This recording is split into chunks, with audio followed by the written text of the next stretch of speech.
Perkenalkan, kami dari kelompok 7 akan menjelaskan tentang uji antibakteri dengan metode pengeringan.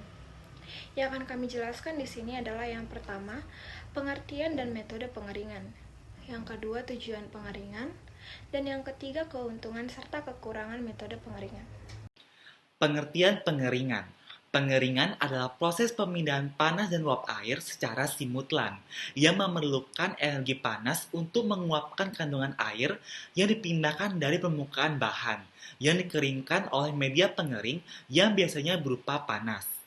Pengeringan adalah suatu peristiwa perpindahan massa dan energi yang terjadi dalam pemisahan cairan atau kelembapan dari suatu bahan sampai batas kandungan air yang ditentukan dengan menggunakan gas sebagai fluida sumber panas dan penerima uap cairan. Pengeringan merupakan proses penghilangan sejumlah air dari material. Dalam pengeringan, air dihilangkan dengan prinsip perbedaan kelembapan antara udara pengering dengan bahan makanan dikeringkan. Material biasanya dikontakkan dengan udara kering yang kemudian terjadi perpindahan massa air dari material ke udara pengering. Selanjutnya adalah tujuan pengeringan. Kita mengetahui bahwa proses pengeringan sangat penting untuk memperpanjang umur simpan. Contohnya pada kedelai. Karena kadar air yang terdapat dalam kedelai sangat tinggi, maka penundaan pengeringan akan menyebabkan kerusakan. Tujuan pengeringan adalah untuk menurunkan kadar air, memperpanjang daya simpan, dan memperbaiki mutu. Pengeringan ini perlu segera dilakukan setelah kedelai dipanen.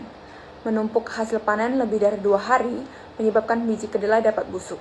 Lebih-lebih bila tanaman dalam keadaan basah. Apabila belum sempat menjemur, hasil panen kedelai perlu dihamparkan dengan batang berdiri. Pengeringan makanan memiliki 2 tujuan utama. Tujuan pertama adalah sebagai sarana pengawetan makanan. Mikroorganisme yang mengakibatkan kerusakan makanan tidak dapat berkembang dan bertahan hidup pada lingkungan dengan kadar air yang rendah. Selain itu, banyak enzim yang mengakibatkan perubahan kimia pada makanan tidak berfungsi tanpa kehadiran air. Tujuan kedua adalah untuk meminimalkan biaya distribusi bahan makanan karena biaya yang telah dikeringkan akan memiliki berat yang lebih rendah dan ukuran yang lebih kecil. Metode pengeringan. Pertama, tekanan atmosfer. Pengeringan yang terjadi pada tekanan atmosfer di mana panas dipindahkan dari udara kering atau dari permukaan benda. Kedua, yaitu tekanan vakum. Pengeringan yang terjadi pada tekanan vakum, pindah panas dilakukan pada tekanan rendah sehingga air lebih mudah menguap pada suhu yang lebih rendah. Pengeringan beku, yaitu pengeringan dengan cara mensublimasi air dari fase padat ke beku langsung menjadi uap air dengan cara pengaturan suhu. Nah, keuntungan menggunakan metode pengeringan itu ada 5. Yang pertama, bahan menjadi lebih tahan lama disimpan. Yang kedua, volume bahan menjadi kecil. Yang ketiga, mempermudah dan menghemat ruang pengangkutan. Yang keempat, mempermudah transport. Dan yang kelima, biaya produksi menjadi murah.